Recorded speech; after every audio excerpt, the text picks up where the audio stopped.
Hi, I'm Lisa Hayden with Channel 6 Central Kentucky TV, community focus on Washington County. And we are happy to have with us today Chief Jim Smith, who just retired from the Springfield City Police Force as our chief. Congratulations on that, Jim. Thank you. And we're happy for your retirement, but at the same time, it's kind of bittersweet because we hate to see you go. Yeah, it is. Bittersweet is a good way to put it. Yeah. But I do kind of like being retired. I told you you would. But I found myself, and a lot of people said, you find yourself with more things to do, and you wonder how you'd squeeze in 40 hours before. I know. And I am. I know. It makes you wonder, doesn't it? I know. I haven't stopped. Yeah. I guess it's a good thing, though. And you've just been retired now for what? About a month. I don't think it's a month yet. Is it a month? I think so. I can't remember the exact date. Okay. 17th or the 27th. I can't remember. Okay. One of those days. Of August. No. A few weeks anyway. Anyway. Yeah. But yeah, how time goes by. Yes. And so. It goes by quick. Yeah. So you had how many years? Now with Springfield, you served on the 4th. So let's go back to the beginning. Yeah. Let's just go back to the beginning. Okay. I started. Well, I count my military time because I was in the Air Force, security police. You know, doing the same thing that we do out here in the civilian world on the military base, on the Air Force base. So I was in there about 4.5 years, and then I got out and finished my degree at University of Louisville, and worked as a Jefferson County Corrections Officer, the Jefferson County Jail, and then West Butyl Police Department sent me through the academy. Worked there 2 or 3 years, and then went to Mount Washington Police. Worked there 13, 14 years to finish my retirement. And I retired out with 22 years there. And of course, I was in the old retirement system. You know, you've seen a lot of news about the retirement system lately. But I was in what the old retirement system were hazardous duty, police, fire, and certain other corrections officers, stuff like that, were considered hazardous duty. You had 20 years, and you could retire with full benefits. So I retired with 22 years, and then started. That was in February of '07. And then March of '07, I started here in Springfield. You didn't take any time off, did you? Took about 2 weeks. Yeah, about 2 weeks, 3 weeks, something like that. And then I was hired as a Springfield police officer and put on the Kentucky State Police Drug Task Force, working out of Bowling Green, what they call the Desi East office, or Desi West office. So I was assigned, as a Springfield police officer, I was assigned to a squad of Kentucky State Police detectives that were dedicated to drug enforcement. So we did, I did that for 4.5 years. Run around, you know, pretty much. You were doing that while you were on the Springfield Force too. Yes, I was. So you were wearing 2 hats yeah, at that time. I was a Springfield police officer and deputized as a Kentucky State Police detective in their drug task force. Yeah. And there's several task forces throughout the nation, throughout the state. I think they have one in Greater Hardin County and different things where multiple agencies are involved and, you know, contribute an officer or two, make up a task force that'll work a big area, which is what we did. We worked mainly up and down central Kentucky. Of course, I took care of most of the cases here in Washington County, and then assisted all the other task force members throughout their counties and jurisdictions and stuff like that. Yeah. So you were awfully busy. Yeah, then. it was quite an experience. I know you were working a lot of hours. Yeah, you didn't know it was. You never knew where you were going to be the next day or what was going on. I mean, you knew you had cases going and you knew you had to do certain things, but you could wake up or have to be climbing a knob in the middle of the night. You know, you could be called out at any time. We worked all kinds of drug cases, whether it be marijuana, whether it be meth labs, pills, whatever, just anything and everything to deal with drug enforcement. It was different. It was a very eye-opening experience. It was a good learning experience. I saw a lot of different things, participated in a lot of different cases. We work closely with a lot of the federal agencies, Drug Enforcement Agency for one. We worked with them a lot. And then we also worked with alcohol, tobacco, and firearms quite a bit.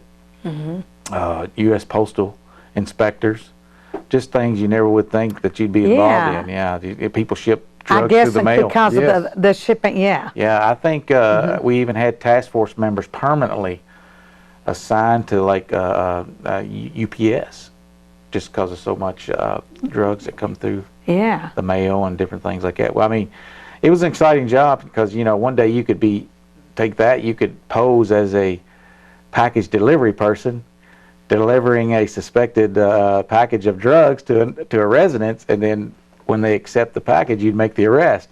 Oh, so we wow. we had several different roles. We would, you know, and then the next day you might be with a confidential informant doing a drug deal in Shelbyville. And then the next night you might be climbing the side of a knob to put a underground camera on a marijuana patch. It was just quite exciting and quite different, and had a good time with that. And then I did that for 4.5 years. Like I say, and I think the grants kind of went away. Oh, really?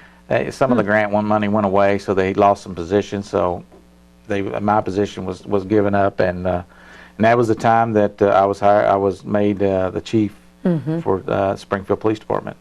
So you didn't have any extra time then? No, went straight to from that when you to went this. So as chief, you're pretty much on call all the time too. I was chief 8 years and a couple months. Yeah, and I can't believe it's been that long. I was at Springfield a little over 12 years. Okay. So, and like I say, I was under the old system, so I qualified for a second retirement, what they call a double dipper. I didn't make the rules. That's just the way it was. And you can't do that anymore, but I was fortunate, very fortunate in my career to be able to do that. I retired with two. I'm not making a whole lot of money, but I did retire with two. Well, that's the thing. People, you know, policemen certainly don't. I mean, now I'm saying this on the air, but that doesn't mean the police are going to get paid any more money. Right. It just means that they are certainly worth their pay, and they don't get paid enough for the job they do. Right. And of course, that's that way in a lot of careers. I, being a retired social worker, know how that is. Right, exactly. Social workers, teachers. Yes. Firefighters. EMTs. You know, people that save your life out here in the middle of the street. That's right. You know, they don't get paid enough. Yeah. But you know, a lot of times. And they're on call, and you know, many times working holidays and weekends. Exactly. Yes, nighttime. I worked through the night, and so obviously we don't do it a lot for money. Exactly. You know, we have a good sense of community and giving back to the community, helping others. Yeah. Being a police officer has been a rewarding career. It's had its ups and downs. Lots of ups, lots of downs. But as chief. You know, I look back over the 8 years, and one of the first things they wanted, the mayor and the city council, when I took over, was we didn't have as good a relationship with the local sheriff's office as we should have, and that was one of the first things that we fixed when I took over. We got that relationship back on par, where they would work with us, we would work with them, a lot of information sharing. If they needed help on a bad call, on a serious call, we'd help them, and vice versa. We got it to where if we needed help, a lot of times we worked by ourselves just because of the manpower issues. You know, Springfield's a small town; it's hard to provide enough manpower and everything.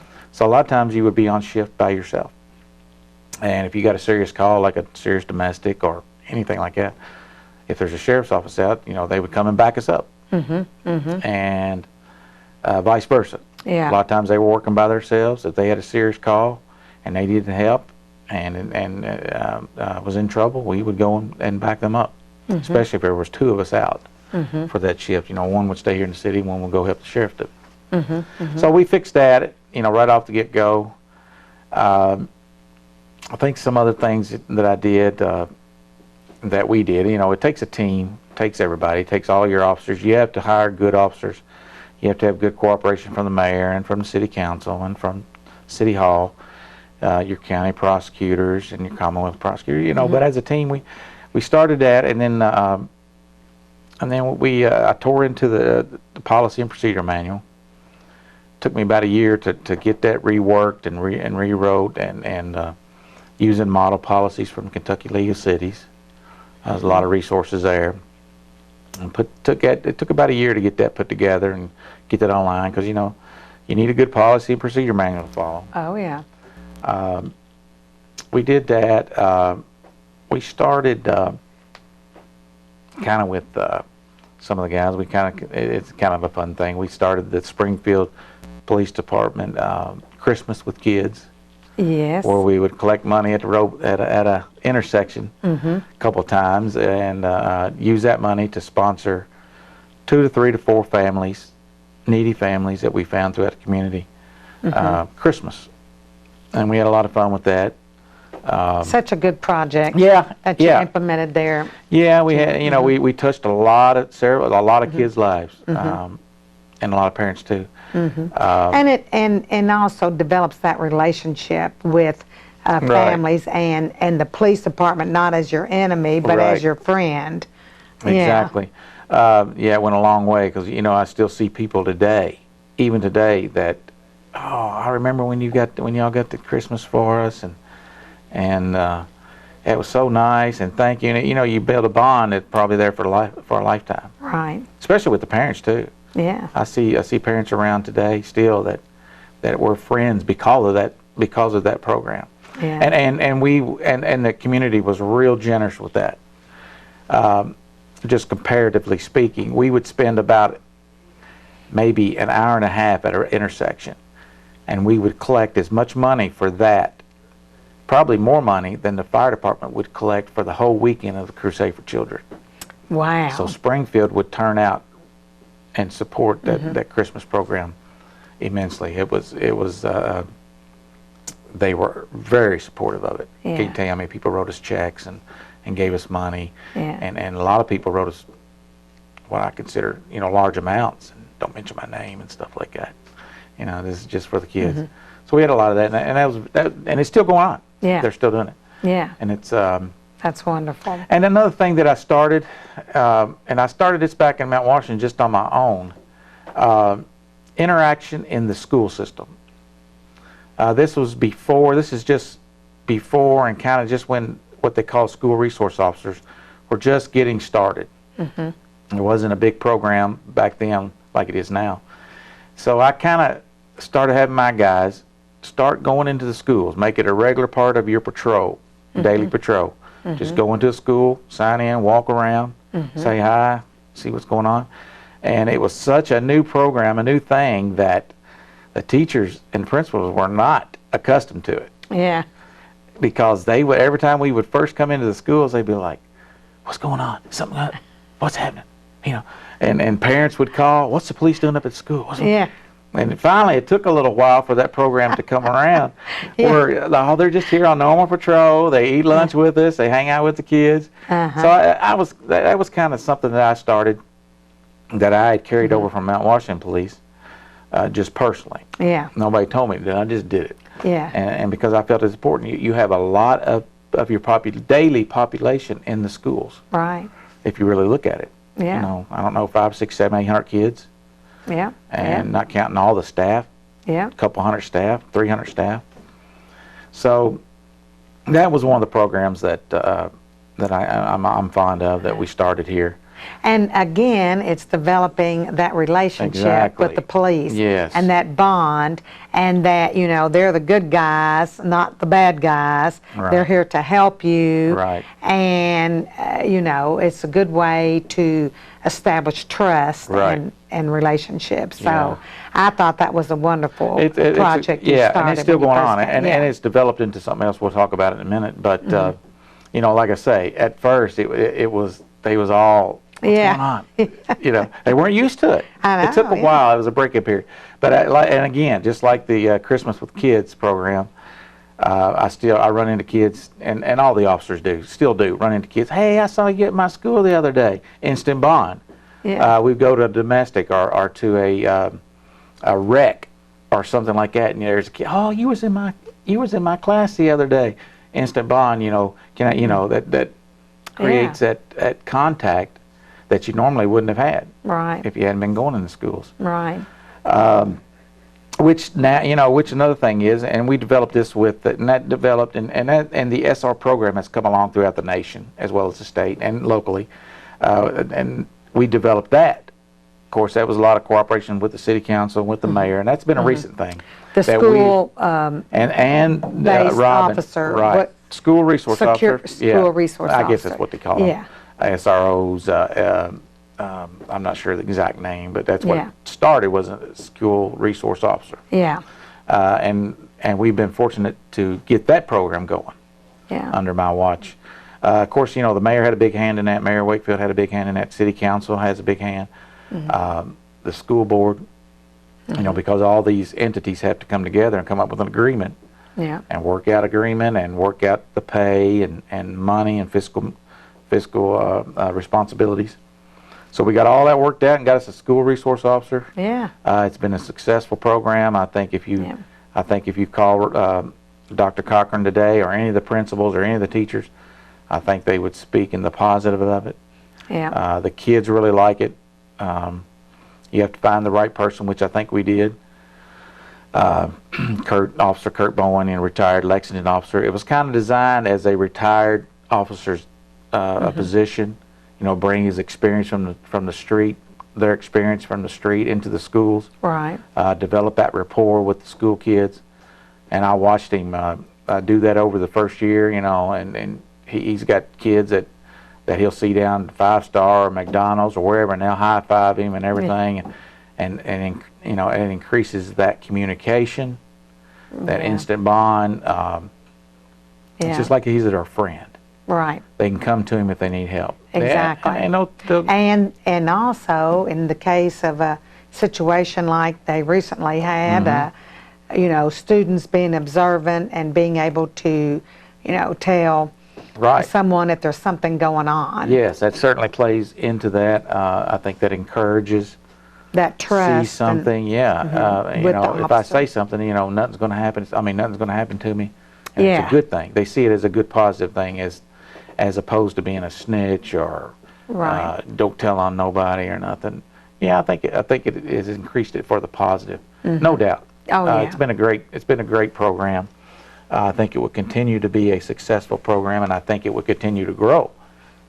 I think as more money becomes available, you'll see more, and especially out in these rural counties, as more SROs. I think some of the bigger districts, like Lexington and Louisville, I think Louisville's like going to it, developing their own school police, as Lexington has. Lexington has their own kind of school police, and that's great in bigger districts where they can afford it. But rural districts depend on. I just think it's a sad scenario that we have to have that. Well, that leads me to that. That leads me into another point.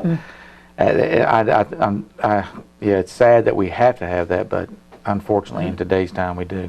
And that goes into another thing that I think that my team pioneered in the school system, along with Dr. Cochran and the principals. And I was big on this. I stressed better training, better and more proactive active shooter response, or active hostility response, ever how you want to phrase it. And that's another unfortunate thing and a sad thing that we have to address.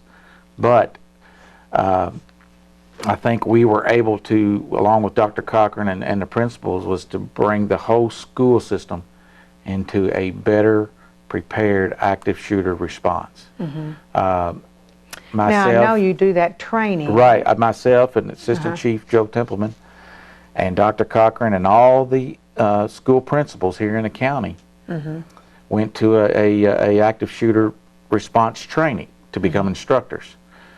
And without her support and without the mayor's support and the council and everything, it was all a big team effort. But we pioneered that, and then that effort and that training, we took it and we trained the entire staff of the Washington County school system on, they call it Alice training, but it's basically just more and better active shooter response, active hostilities, active trouble response training, a better way to respond. We even, so we had a whole big training one summer, trained all the staff. It included janitors, all the teachers, bus drivers, office staff. I think that was that. Yeah, a just couple years last ago. summer? Yeah, a couple years ago. Okay, a couple years huge ago. undertaking. Yeah, yeah. And I think, and then we had a full mock-up exercise of a active shooter in the school. We had the full EMS response. Teachers did what they had to do. We had guns that fired blanks in the school. No students were involved. It was just mainly teachers. It was mainly staff and emergency first responders. Yeah. So that, EMS responded, rescue responded, of course, police responded, of course, fire department, and actually carried people out, and we did search and rescue and searching for the shooter and took down the bad guy. So we had a full all-out drill, which was very beneficial for everybody involved. Yeah. I can't stress it enough. And the parents and the community should feel confident that the entire school system, staff of Washington County Public Schools is better trained and better able to respond to an active shooter event. Not to say, bad things can happen. It can, and it's unfortunate, and that's. But they are better trained than they were before we took over. Before I took over, and before our team went and got this better training and trained this staff. Yeah. It's unfortunate that had to be done, and I would always start our training with that statement. I said, I would always start, I would tell them, I hate that I have to be here and do this, that we have to be here and do this, but unfortunately we have to. Yeah. And it was scary to some. Well, some of the teachers were scared to go through the training because, we got blanks firing, but you have to, unfortunately in today's time, you have to be ready for that. And the parents of these students should feel good that that the staff can meet and do respond better to active shooter training, to active shooter scenario. Yeah. And then myself and the PD, my police department, we took that training into the business community here. We took the same training into some of our local factories. We've trained Inawac. We've trained Toyotomi. We've trained the county workers, the county government, like the county clerk, Commonwealth, the circuit clerk office, PVA. We all had a big training with that. Yeah. So we've taken it out into our community. We've trained some churches. My team has. So, it's had a big impact on the community. Yeah. It's unfortunate that it's needed, but we have undertook that obligation, and I think that the overall business community and citizens are more aware and better trained to respond to an active shooter in the workplace. Yeah. Well, and of course we had that situation in the workplace. Yes, very tense situation. Yeah. My assistant chief, our team that we had together, was able, I think, along with the community and observant workers who saw something and said something, called us. I think we were able to stop what I call a potential mass shooting. Well, everything that I saw that day told me that we prevented that, and it wasn't just us. It took the workers to recognize something wasn't right and to make that call. Yeah. Of course, everybody saw that on the news and in the news and on social media, and everybody knows what he had and what he was armed to the teeth and ready to go. And thank goodness we had some alert people that made that call. And then your officers able to was able stop to disarm him and take him into custody without anybody getting hurt. That's just it's a miracle to me. It is to me too. And they were deservingly awarded for that, as well as the workers that made the call. Yeah. I think that was the first time we ever give out a Springfield Citizens Bravery Award. Yeah. That was very, very interesting, very neat. It was Yeah. a neat thing. And as you said, because of their observance, they made that call. Right. And that's, you know, I know that you have, and that's one of the focuses of being in the school as well, you know, Right. having people make those calls. Right, make that call. And If you see telling something, someone, see something and tell them. And I think we've had the community, I think we've given them, we've had their, I don't know how you would say it, we've increased their awareness. I think we've increased the citizens and the community's awareness of suspicious activity, and they make that call now. Right. Just like up there at the LBN manufacturing plant with that guy.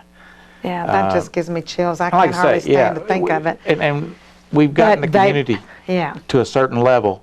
Unfortunately, we have to. Yeah. I hate that we have to The do awareness, it. right. But I think we've increased their awareness and their training for the response to that. Yeah. Yeah. So that's Well, thank you for that, because I know you've we're kind of proud of that. You've worked very hard. You should be proud of that. I'm a self-defense junkie anyway. I like that kind of stuff, and I've trained, and you know, I'm a second-degree black belt in different things, and I've taken Krav Maga, and so I'm an instructor in that, and so that's up my alley anyway. I like that stuff. Okay. But to get the community involved to a certain degree, and especially the school system, was something that I think I'm proud of. Yes. That our team was able to do that. Well, you should Wasn't just be. me. It's everybody in the PD. It takes a team. Yeah. But you have to have someone that has the vision and the foresight and the I mean, and the follow through. Right. I've trained a lot of teachers personally, you know, in self-defense and stuff like that, and they never had been exposed to anything like that. Yeah. So we've had a good run. I've had a good run. We started a K-9 program here as well. Yeah. I think it's the first one Springfield's ever had. Yeah. And the community supported that. I mean, we took up donations for that and had several big donations. And it's been a successful program. It will continue to be successful. I think that will continue. It's always good to have a K-9 dog around, especially not only for drugs, not only for drug enforcement, but for our dog can track. And there's been several times when the community is needing to track runaway kids or missing children. You take a child that's wandered off, and our dog has found children out there. Yeah. Especially out in the Willisburg area. I mean, it goes throughout the county, not just the city of Springfield, but assists the sheriff's office out on missing persons, and has been very successful at that. Yeah, found. I know. I can think of a couple of kids. Yes, and I mean, what's that worth? Yeah. What's that worth to the community? Exactly. I mean, you can't put a value on that. And it's fortunate, and I'm glad that we got that started under my team. Yeah. I think it's, you know, as far as all the major accomplishments that we've done, I think that's a lot of them. Just trying to be out and about, patrol, talking to people, getting out, walking around, talking to your. You know how I like. people. Yeah. I like to see the officers walk. We walk walk the beat, as I call it, in town, in the neighborhoods, and we walked out a bunch. I know I have personally. You know, I like getting out, but I think you know we've increased that, and but so you've certainly made I think so. a big difference in our community, Chief. Along those lines. Yes, you have. I mean, I'm not perfect. Made mistakes here and there, and as we all do, I guess. None of us are perfect. I think I've tried to serve Springfield faithfully. And I'm proud of my time here. I want people to know that, you know, every community has drugs and these kind of issues and different issues, but I want people to know that Springfield is a great town. You've said that before, Yes. and I appreciate that. I like to know. That's good to know. I've worked in 3 different towns as a police officer, and this by far is the best. And compared to any town or little city throughout the United States, this is one of the best. People, I say it every day, people don't know how good they've got it here. Oh. I mean, we have issues. Everybody Yeah. does. Yeah. But this is a great town, and I'm proud to have served it. Well, that's really nice. I know you've told me that before, Yeah. and when you say that, it carries weight because you've been Yes, other places I've seen it and in you've action seen in other it. places. Yeah. Yes, and very So, aware of everything. And this is a great town. Yeah. Well, Trust thank me. you. So you're still living? No, have you moved? I moved on the other side of Lebanon That's on the farm. right. Yeah, Yeah. live out there at the farm. Got a nice view. And Yeah. just recently bought an RV, so we're going to travel and That's what you said. enjoy my retirement. Exactly. Of course. But I always Now- have fond memories of Springfield. Trust me. Well, you're close, so Oh, yeah. we'll see you around. Oh, I'm still in I that. hope. Yeah, my doctor's here, my bank's here, my Okay. pharmacy's here. So Okay, you're I'll just be in around, Marion yeah. County then. Yeah, I'm Yeah, just Marion County. Yeah. And my dad's family's from here, so Right, I that's still right. have big connections here. That's right. Fond memories. I don't think people. Your parents are. What were? My dad's family was Pop Smith family. Right. Lawrence Smith and Martha Smith here. Okay. Larry and Jeff and Eric and They'd all be them. your Uncles. uncles. They're my uncles, ones that play for UK Yes. football and stuff. Yeah. Yeah. Yeah. That's how most people know them. Yeah. Okay. But yeah, that's my uncles and my family. Yeah. So big, strong Springfield ties. That's right. Good people. That's right. Well, and then, do you have children? Yes, here? I have two. No, they're one lives in Mount Washington, works for the city there. Okay. And one lives in Marion County, Lebanon, and works for a big orthodontics outfit.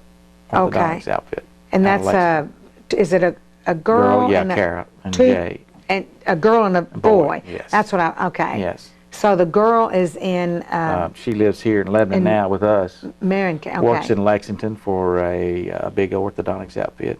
Okay. And my son Jay, he lives in Mount Washington. Bought our old house actually. Oh, okay. And works for the city water company there. Okay. Does good. Okay. So. Well, good. Yeah. Well, Chief, I just want to thank you for everything that Well, I you have appreciate done it. for Springfield I really and appreciate Washington County, and we really do appreciate it. And we're sorry to see you go Well, because you've done an excellent job, and we're. I'm sad. I don't miss a lot of the job, but I miss a lot of the people. Yeah. I yeah. really do. I mean, after 30-some years, 32 plus years, in this business, it's time to do something else. It's Yeah. time to move on. Yeah. Well, I hope you start enjoying that retirement and don't get too caught up in all these projects and volunteer work. I mean, those are things that are good, of course, but I hope you get a little bit of rest Yeah, I and try to. relaxation. Yeah. I haven't yet. Yeah, I know. hope I it know. eases So up. be careful there. You can get caught up into That's things. right. So thank you again Thank for you. being here Thank today. you for having me. Yeah. Thanks Well, for all good you do. luck at that. I appreciate it. Yeah. Thank you.